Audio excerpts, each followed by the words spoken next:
books we read, we often read from beginning to end. You're not choosing what to read other than choosing to read the entire book. This happens in a lot of non-fiction books as well as most all fiction books. Here's an example. This one's titled Stiff: The Curious Lives of the Human Cadavers, and it's by Mary Roach. On the cover, we have both the title, the subtitle, and the author. That you'll find on most covers of most books. But we also have a couple of advertisements. One is that it's a New York Times bestseller, and the other is down here in tiny print, one of the funniest and most unusual books of the year. Gross, educational, and unexpectedly side-splitting. And that's from Entertainment Weekly. So if we open up the book, we find more praise for Stiff. So the praise goes on, and on, and on, and on. Then we get to the title page. Again, title, subtitle, author. The page that is directly on the other side of the title page is called the title page verso. We have a dedication here for Wonderful Ed, and then we've got the copyright date. One other thing that we definitely need to find is information about the publisher so that we can cite this book. We already got the title, the author, we found the date of publication, and now we just need to find out where the publisher is. And the publisher is W.W. Norton and Company, Inc., out of New York, New York. I now have all the information I would need to cite this book. From the title page, it goes directly to the table of contents. It is a nonfiction book, so it does have a table of contents. It's got an introduction and then heads right into the chapters. Even though it has a table of contents, this is really meant to be a book that's read from beginning to end, not a chapter here or there. At the very end of the book, after she ends with the final chapter, she's got acknowledgements or people she's thanking, and then a bibliography for further reading and the people that she cited within the book. And then you've actually got the book. It looks like most fiction books you would read. She's telling a story, one that you'll want to read from beginning to end. Now at the very back, we end with the last chapter. There is a page of acknowledgements after that, so those people that she's thanking, and then that bibliography we were talking about. So we can find further reading or follow up on certain points using this bibliography. And the very last page is some information about how to donate your body to science. And then the back cover. The one thing that we haven't found is any information about the author. She's written a book on human cadavers, and my question would be, well, why is she qualified to do that? Now, the only information we find on her, other than something she might have revealed in the entirety of the book, is that her name's Mary Roach. Her writing has appeared in Salon, Wired, Outside, GQ, Discover, Vogue, and the New York Times Magazine. She lives in San Francisco. She writes for magazines, and she lives in San Francisco. The fact that she writes for magazines tells me that she's probably into writing for entertainment, not necessarily for the educational value. You'd have to take it with a grain of salt whether you wanted to trust this person with the information she's presenting. Now, because she does offer a bibliography, there's probably a very good chance that that's all good information. Note that she's not offering information that she has a PhD in medical sciences or some other related area.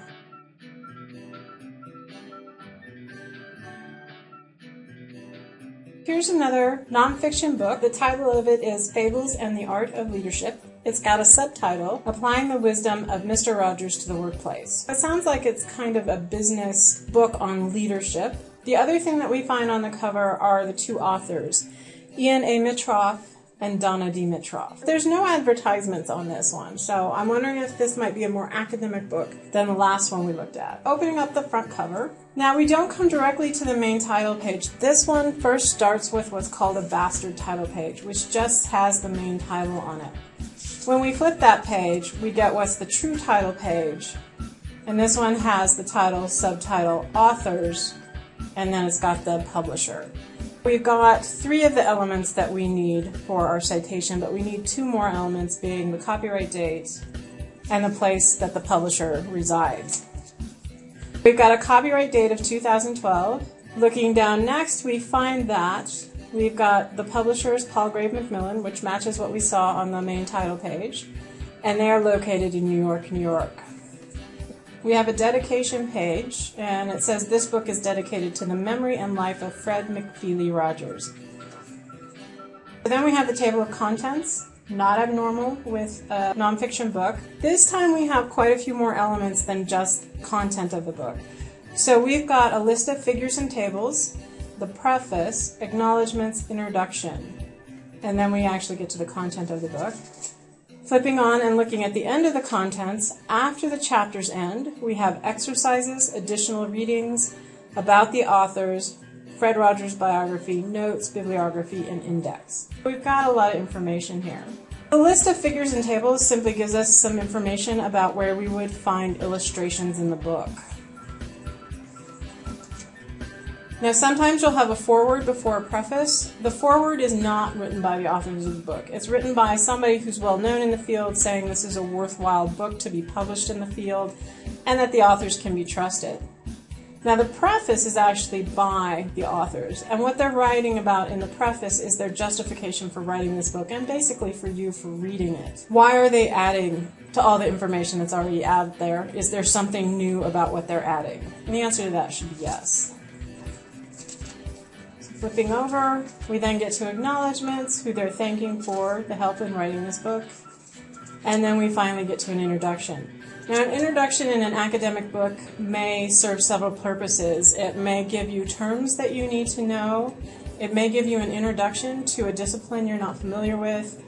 It may map out how this book is put together and how it's going to be easiest for you to read this book.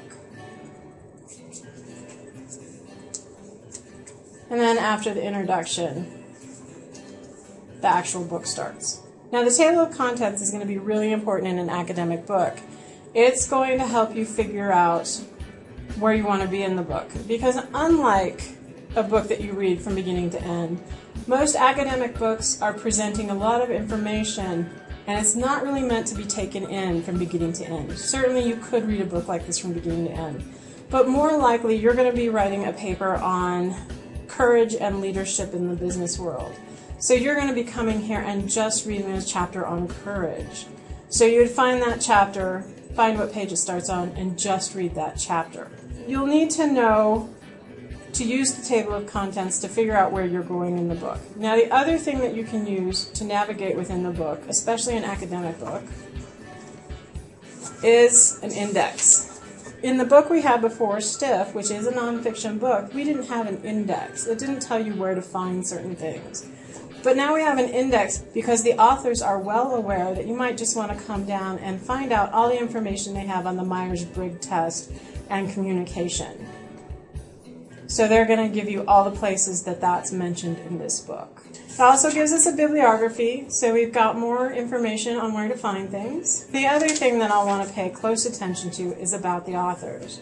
Now, in the book Stiff, we only had where the author was from and where she published other things. Notice that I get quite a bit of information about the authors here.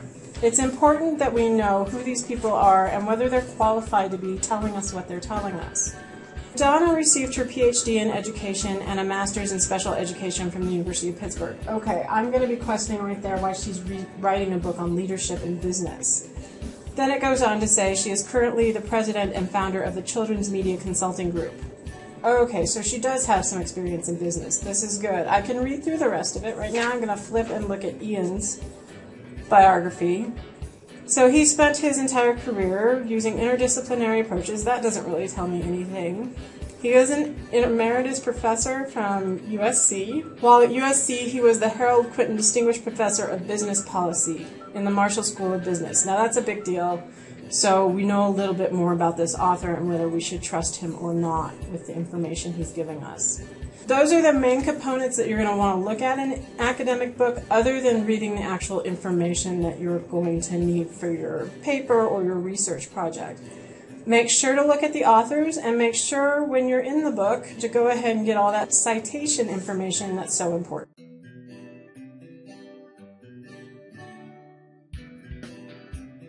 So we looked at this book that was written by one author, Mary Roach. This is a nonfiction, but it's non-academic book. Then we had this book, which is nonfiction, but academic. All right, so now we're going to look at a book that has, instead of authors, editors listed on the cover. So this is a book that is written by many, many different authors, then compiled by these three editors. So you're getting a range of opinions and views from various experts in the field. Again, we've got title and subtitle on the cover page, bastard title page followed by the proper title page, and then the title page verso. Again, we've got title, subtitle, editors, the publisher, place of publication, and then on the title page verso, we've got the copyright year. So we've got all our information for citation this far. Now, something to note.